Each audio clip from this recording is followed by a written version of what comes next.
रावत मंत्रिमंडल का विस्तार है और राजभवन में शाम 5 बजे मंत्रियों का शपथ ग्रहण समारोह है। राजभवन की ओर से शपथ ग्रहण समारोह की पुष्टि हो गई है। राज्यपाल बेबी रानी मौर्य शपथ दिलाएंगी।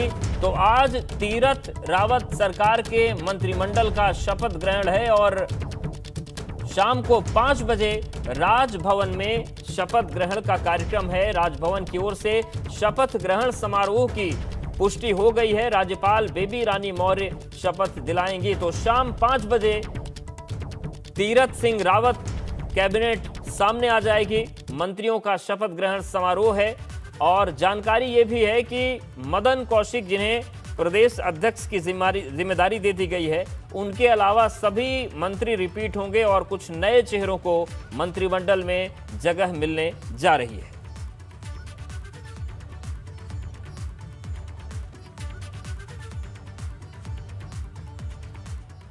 और मदन कौशिक को उत्तराखंड भाजपा का नया प्रदेश अध्यक्ष बना दिया गया है। मदन कौशिक ने कल ही भाजपा के राष्ट्रीय अध्यक्ष जेपी नड्डा से मुलाकात की थी। एबीपी गंगा से खास बातचीत में मदन कौशिक ने कहा कि 2022 के चुनाव में वो पार्टी को पूर्ण बहुमत से सरकार बनाने के लिए काम करेंगे।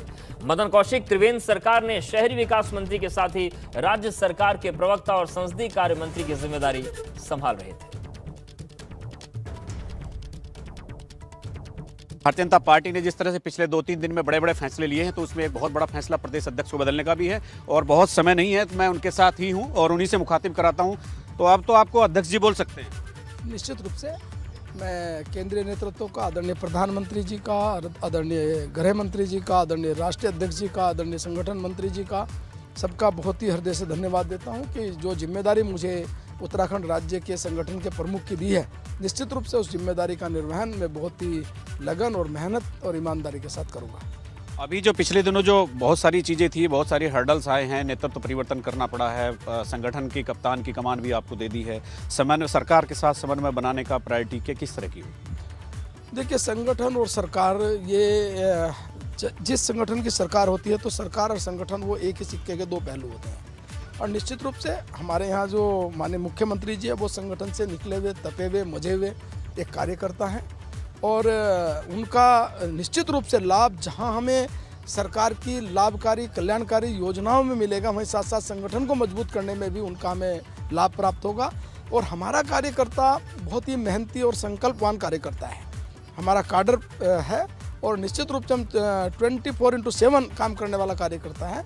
उस कार्यकर्ता के भरोसे पर, बल पर और अपने नेताओं के मार्गदर्शन में, मोदी जी के मार्गदर्शन में हम लोग उत्तराखंड राज्य में निश्चित रूप से हम पहले से भी अच्छी बहुमत के साथ सरकार बनाए, यही संकल्प लेकर हम आगे बढ़ेंगे। कौशिक जी, लोग सत्ता में जाना चाहते हैं, आप सत्ता छोड़ के संगठन में गए।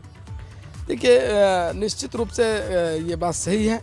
मेरा मन और भाव पहले से था कि मैं संगठन में काम करूं, लेकिन ये अवसर मुझे पहले मिला है। मैं जिलाध्यक्ष रहा हूँ पार्टी का, प्रदेश का उपाध्यक्ष रहा हूँ, अन्य संगठनों में मैंने काम किया है, लेकिन आज एक बड़ी जिम्मेदारी, बड़े एक पूरे उत्तराखंड राज्य की अपने एक संगठन की जिम्मेदारी मुझे दी है।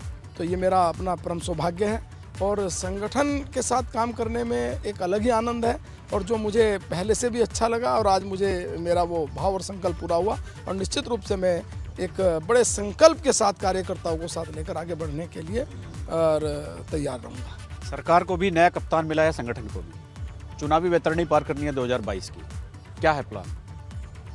देखिए, हम लोग सरकार की अच्छी योजनाओं को लेकर जनता के अंतिम व्यक्ति तक जाएंगे। हमारा कार्यकर्ता एक सेतु बनेगा हमारी सरकार और उस अंतिम छोर पर बैठे हुए व्यक्ति के बीच में, और हम उस कार्यकर्ता के भरोसे पर, उस कार्यकर्ताओं के विश्वास पर, उस कार्यकर्ताओं की मेहनत के बल पर हम लोग एक समन्वय के साथ आगे बढ़ते हुए और राज्य में सरकार बनाएंगे। कितना टारगेट है इस बार, कितना पार? 60+। अभी जो चुनाव के दृष्टिकोण से जो आप अपनी क्या नई टीम घोषित करेंगे या पुरानी से ही काम चलाना है? दोनों।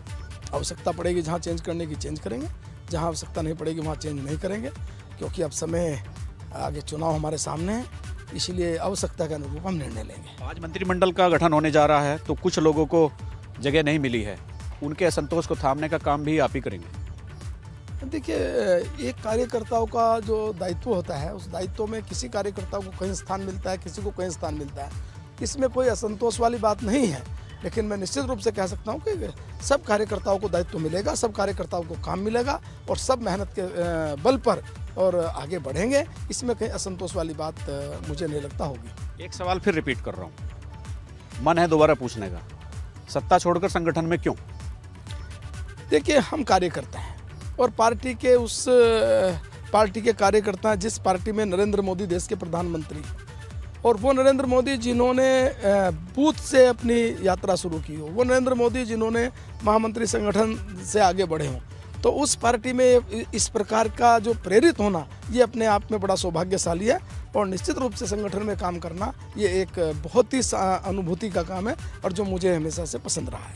संसदीय कार्य मंत्री की बड़ी जिम्मेदारी आप निभाते रहे पिछले कई सालों में, अब कौन बैठ के तय करेंगे? मुख्यमंत्री जी इसमें जिसको भी दायित्व देंगे वही निभाएंगे। आपका भरोसा है रिपीट करेंगे? 101% बहुत अच्छे बहुमत के साथ आएंगे हम लोग, बहुत अच्छे बहुमत के 60+ टारगेट लेकर हम चल रहे हैं। चलिए, एबीपी गंगा परिवार की तरफ से आपको नए दायित्व के लिए बहुत बधाई है मदन कौशिक जी। और हमारे साथ अभी आपने देखा कि मदन कौशिक जी थे तो उन्होंने बताई अपनी प्रायोरिटी किस किस तरह से है। आजादी की 75वीं वर्षगांठ के अवसर पर सीएम योगी आदित्यनाथ ने लखनऊ के विख्यात शहीद स्थल काकोरी में अमृत महोत्सव का शुभारंभ किया। पीएम नरेंद्र मोदी ने अहमदाबाद के साबरमती आश्रम में अमृत महोत्सव के साथ ही दांडी मार्च की 75वीं वर्षगांठ के समारोह की शुरुआत की। इसके बाद देश भर में सभी प्रमुख शहीद स्मारकों पर कार्यक्रम का आगाज हो गया।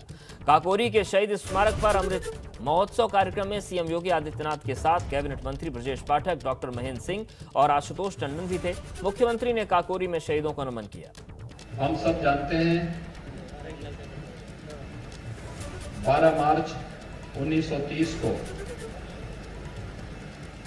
राष्ट्रपिता महात्मा गांधी के नेतृत्व में देश के आजादी के दीवानों ने देश की संपूर्ण स्वाधीनता के लिए एक आंदोलन की शुरुआत की थी।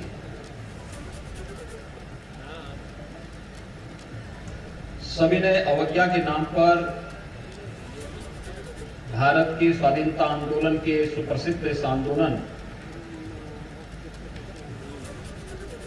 का स्मरण करने के लिए आज आदरणीय प्रधानमंत्री जी के मार्गदर्शन में एक बार फिर से यह दांडी मार्च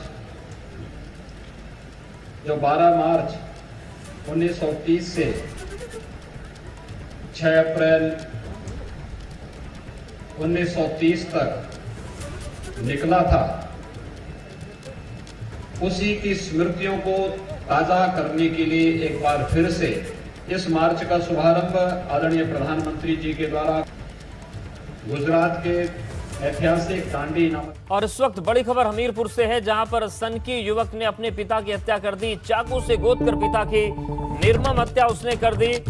मां और बहन और भाई पर भी युवक ने हमला किया। पुलिस ने आरोपी युवक को गिरफ्तार कर लिया है और घायलों का अस्पताल में इलाज जारी है। तो एक सनकी युवक ने अपने पूरे परिवार पर हमला कर दिया, चाकू से गोदकर पिता की हत्या कर दी। वहीं भाई, बहन और मां पर भी उसने हमला किया। फिलहाल पुलिस ने आरोपी को गिरफ्तार कर लिया है और घायल परिजनों को अस्पताल में भर्ती करवा दिया गया है।